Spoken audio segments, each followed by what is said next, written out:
everyone! Welcome back muli dito sa ating YouTube channel. Naway nasa mabuti po kayong kalagayan kasama ang inyong mga mahal sa buhay. At para naman sa mga subscribers natin na nasa ibayong dagat, nasa abroad, isang napakalaking sakripisyo ang ginawa upang may mabago ang kanilang buhay at buhay ng kanilang pamilya. Dasal ko po lagi ang inyong kaligtasan. Ang katanungan, kung saswertehin ba ang mga pig ngayong 2026 ay pag-uusapan natin yan. Yan ang focus natin for this content.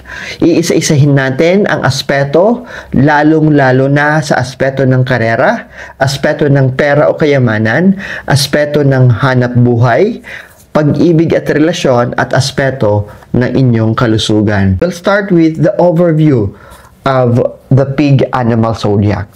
Pagpasok ng 2026, magiging magkahalong may mga blessings na darating at may mga pagsubok na harapin si pig. Magiging maganda ang aspeto ng pera at kalusugan ng mga pig.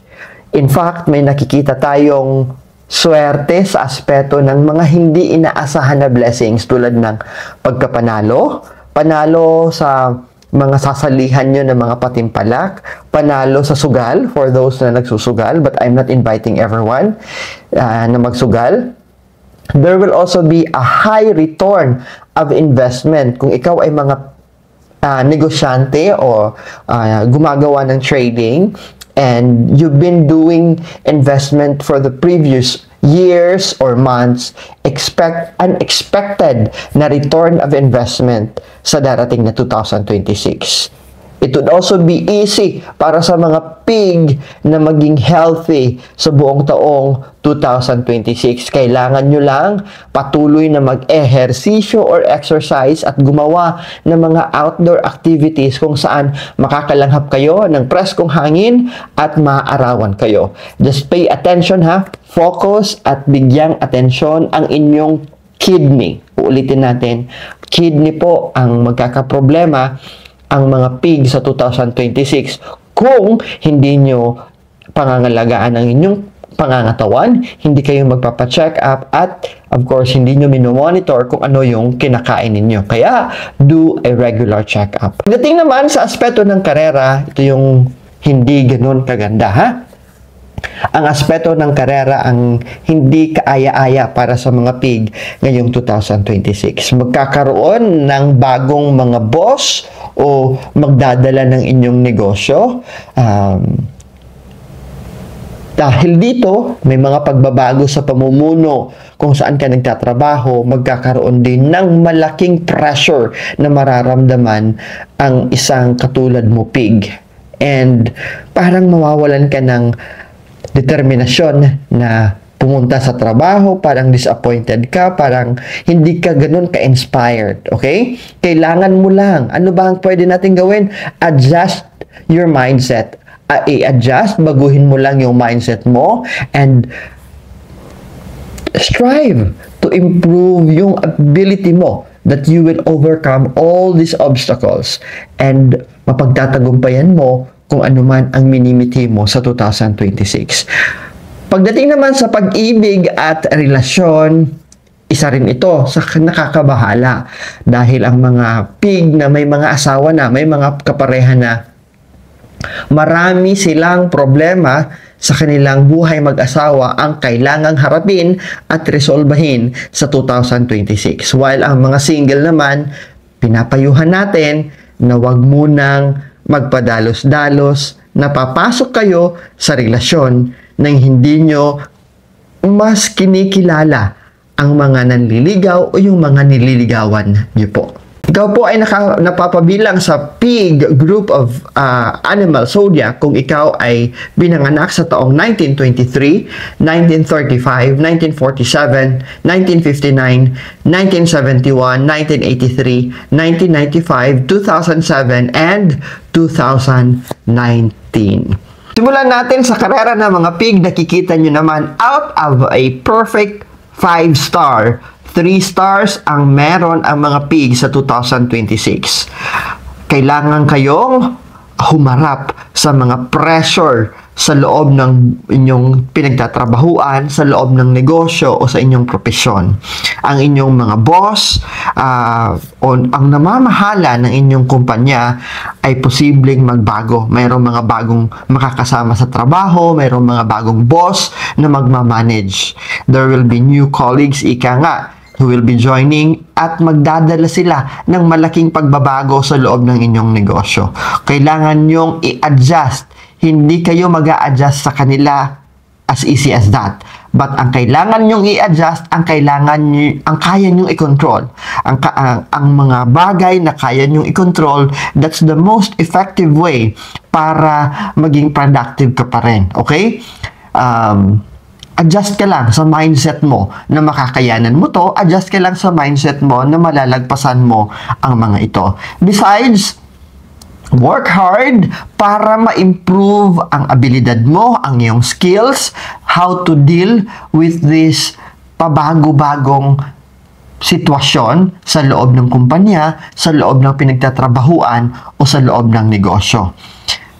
You may not be blessed with a good career, but you have to be careful with signing of contract kung negosyante ka o mayroon kang sariling kumpanyang pinatatakbo. You need to look into the legality of the contract bago nyo pipirmahan.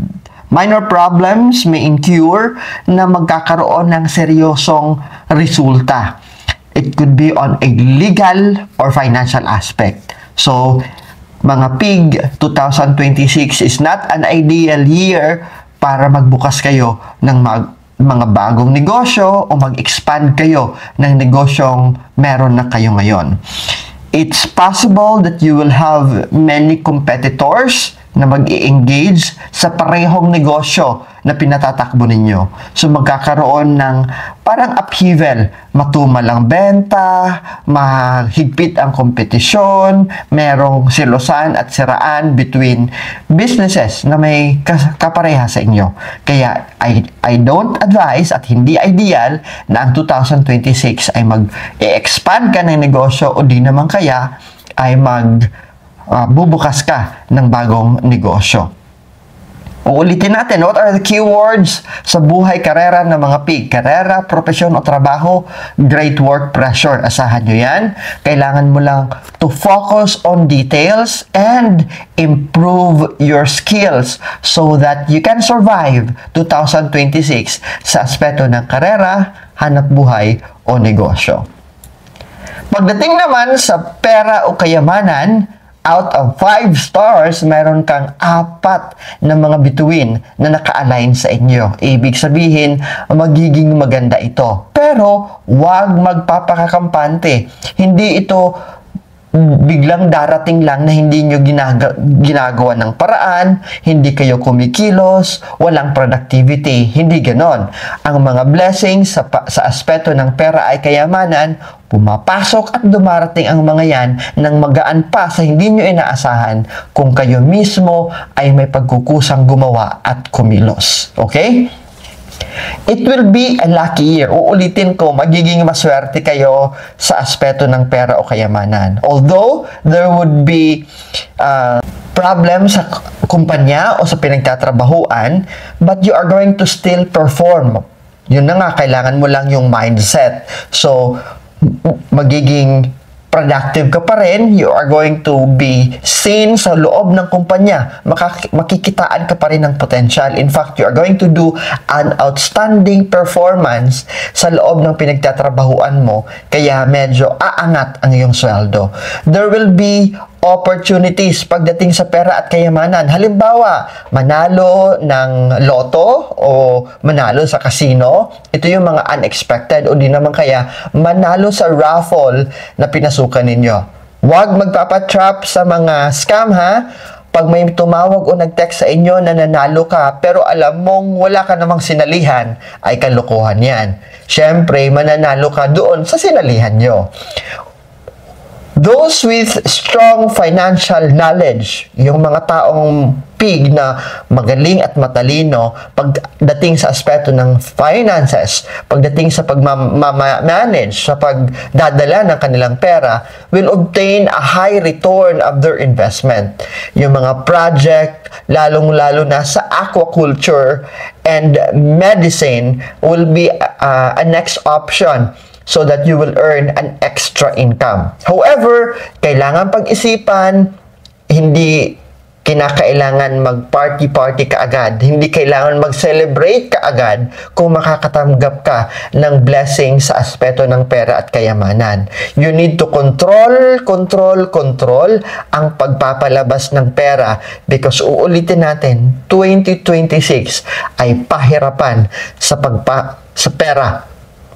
Finances will be very difficult in 2026. So, control your expenses as much as sa kakayanin nyo po to save money for emergency.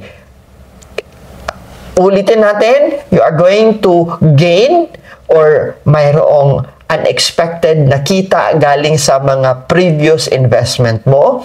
Save money for the rainy days. Paghandaan nyo ito, mga pig. Sa aspeto naman ng pag-ibig at relasyon, magkakaroon ng maraming, sinabi ko na kanina, uncertainty sa 2026. It would be easy para sa mga single na makakilala, mag-date, mag-catch up ng mga nagpapatibok ka ng kanilang puso. But pwedeng hindi ito magtagal. Kaya do not invest much more of your emotion kasi masasaktan ka lang. Those na nandun na sa aspeto na kung kailan parang ang tagal nyo na, gusto nyo nang mag-level up, gusto nyo nang mag-settle down, bring your relationship into the next level tulad ng proposal, engagement at pagpapakasal, you need to think 100 times kasi hindi mo pa kilala masyado yung kapareha mo. It's not waste of time and energy para sa mga hindi deserving na mga tao. Young couples naman ay magkakaroon ng mahirap na sitwasyon. Yung mga batang nag-asawa, hindi ganon ka-smooth ang kanilang pamumuhay bilang buhay mag-asawa. The same as well with those na mga kasal na for many years already. Magkakaroon madalas ng pag-aaway. Kahit sa mga maliliit na bagay, pag-aawayan ninyo na lalong lalaki, magdadami at magbi-build up at magkakaroon ng magulong setup sa loob ng inyong tahanan. You will be facing this and it will bring stress. Disturb ka masyado. Kaya, sit down and deeply, calmly talk. Umupo, maging kalmado at pag-usapan ng mga ito kung kaya at kakayanin ninyo. Kasi if magpapatuloy na ganyan ang buhay ninyo, may hindi inaasahan kayo na mas malaki pang dagok at ito ay ang hiwalayan o di naman kaya mga pagtataksil sa pag-ibig at relasyon na aspeto ng inyong buhay. Sa kalusugan naman, aangat from 3-star kanina sa aspeto ng pag-ibig at relasyon, dito naman sa aspeto ng kalusugan ay magkakaroon ka ng 4 na bituin out of 5-star. Hindi, sabi na nga, hindi masama ang estado ng iyong kalusugan. Kailangan mo lang ang patuloy na activities, active lifestyle, ika nga, mag-ehersisyo, go out, and keep your body in good condition. Ikaw ang may control nito.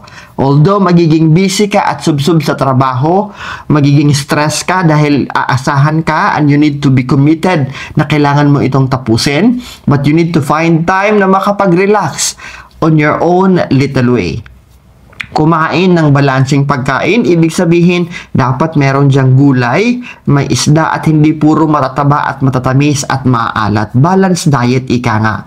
One thing that you have to take note, mga pig, bigyan ng focus at atensyon ang kalusugan ng inyong mga kidney.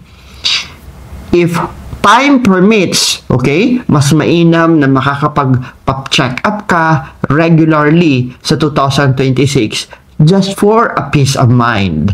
Para sa mga matatanda naman na mga pig, you should go to the hospital ora mismo kung may mga nararamdaman kayo o may mga karamdaman kayo. Wag nang ipagkibit-balikat o di naman kaya magiging okay lang ako mamaya-maya, itutulog ko lang to, iinom lang ako ng maraming tubig. Nako, hindi ganoon ha. Para sa mga elderly na natin na mga pig, yung mga matatanda na, kung may mga nararamdaman na kayo unusual from your everyday life, huwag na kayong mag-atubili, magpa-check up na kayo agad-agad. Para maging mabilis din po ang recovery ninyo, maging mabilis ang inyong paggaling. Yun ang mas maganda dahil ang aspeto ng inyong kalusugan is also in a good condition sa 2026. Ikaw ang may hawak ng inyong kalusugan. Nasa kamay ninyo kung magiging problematic ito o magtutuloy-tuloy na ito ay maganda.